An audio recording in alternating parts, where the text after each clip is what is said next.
Hi, small business owners. It's Harpreet Singh from Sharon Law Firm. Today, I want to talk about the most important topic. A small business owner, I think, just have a big expense on regular basis. It's the lease and about your rent, and the other important provision which is included in the lease.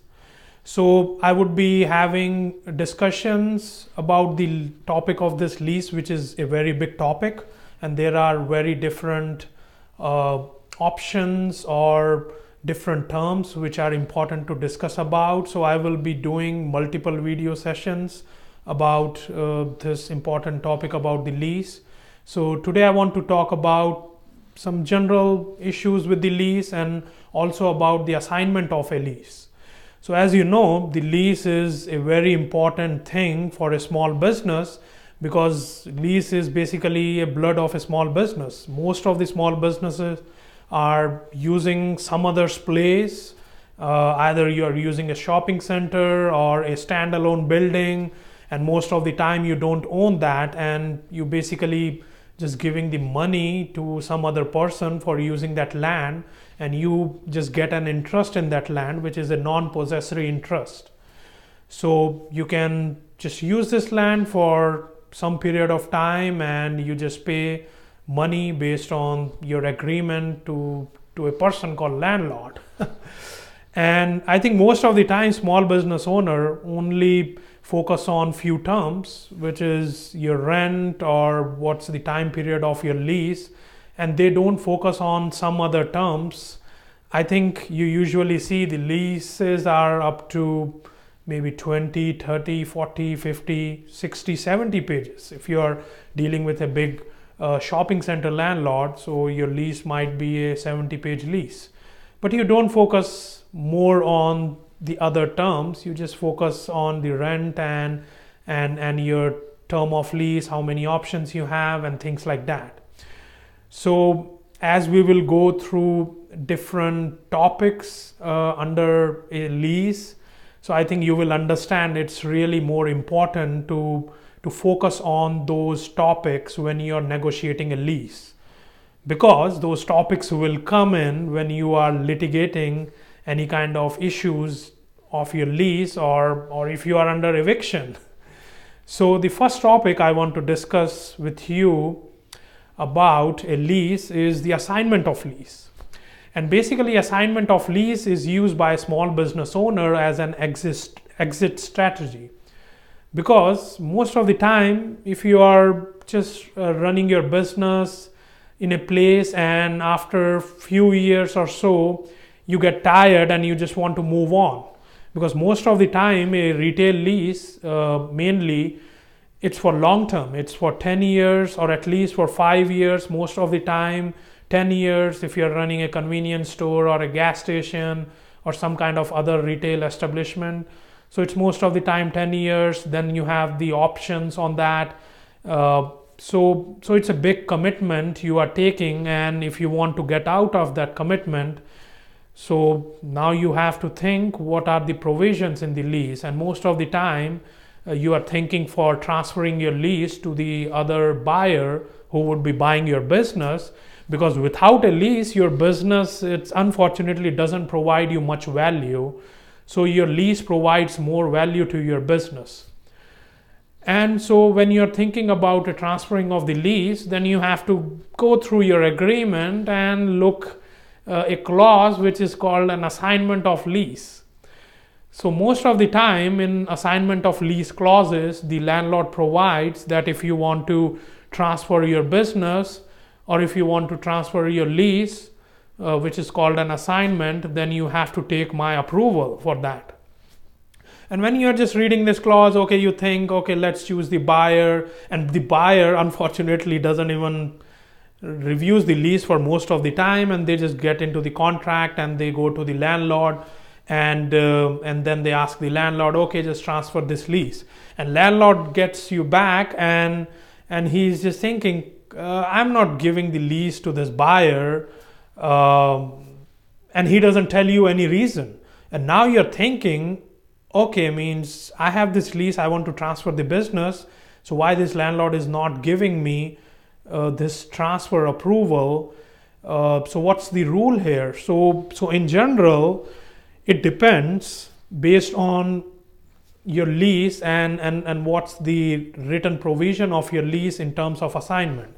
If your landlord mentions in the lease that your transfer of the lease needs the landlord's approval, and it doesn't mention anything other than that, then the California Civil Code provides that the landlord needs to act reasonably while the landlord is providing any kind of decision to you. Even if the landlord is withholding your transfer and not approving the assignment, then the landlord needs to have some kind of a reason in good faith to just reject that transfer.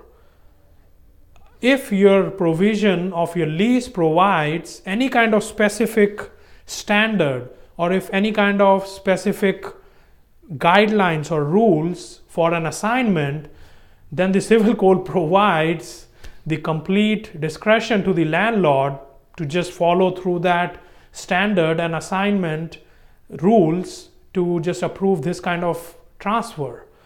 Even if it's unreasonable, even if landlord says, sure, means generally it is approvable, but if the landlord is kind of a discriminatory, behaving in some kind of a discriminatory manner, sure, there would be some exceptions for that rule. But in general, if landlord has some standard mentioned in the lease, then sure, the landlord can use the standard to reject your transfer. And again, you have to just look your provision. If your provision mentions that you cannot assign this lease, or any kind of assignment of this lease is prohibitory, unfortunately, that's the rule then. And even the California Civil Code supports that.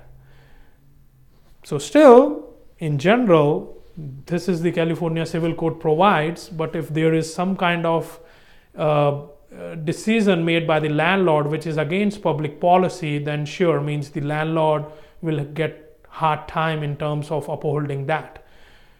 So it's really important, you have to look your lease. And another thing I want to discuss under the assignment, suppose the landlord is good and he is approving this assignment or transfer of this lease, then what happens with the existing tenant? Does the existing tenant get move on? Because most of the time the existing tenant is thinking, okay, I'm done with this location and I am moving on, and now this new tenant, which is a transferee, or you can call him as an assignee, will just have to deal with the responsibilities of this lease. But most of the time, the landlord have in the lease that the existing tenant still will be secondarily liable if the existing tenant doesn't get a release, which is called a novation. So the existing tenant need to get a written release from the landlord that now I'm just moving on from this lease and I am not liable if this new transferee who is working under this lease will not follow this lease. So you have to be really very careful. So you cannot move from this kind of obligation without having a written release from your landlord. And most of the time, the tenants doesn't know that. And they are just thinking, I just sold my business and I am done with this lease. Unfortunately, most of the time not. And you have to make sure you are getting those releases. And I think if you want to just go through that negotiation, sure, you have to deal with a legal professional who can just provide you advice on that and just negotiate those kind of releases, and just review your lease, because there are many other terms which you have to follow when you are just doing the assignment, and just make sure you're not just sticking to that lease and after few months this this buyer who has this lease and is not paying the rent and the landlord is asking you for that rent, you just don't want to get into that situation. So you want to understand your lease and your obligation and what you are still sticking to and what you are now moving on from. So you have to just know those kind of obligations head on, so you can just plan your life based on that. So if you have any question regarding the lease or want to negotiate any kind of assignment, transfers, or want the release, so surely our law firm helps in that. And as always, just don't listen to this video and just move on and just try to negotiate with the landlord and giving bunch of rules, because every rule is specific to a situation and these are generalized rule and there can be exceptions to that. So if you have any question about the lease, surely we can help, or you can get help of any competent legal professional. And always just work on your business, work hard, and if you have legal worries, then let us know. Maybe we would be able to help you on that. Thank you.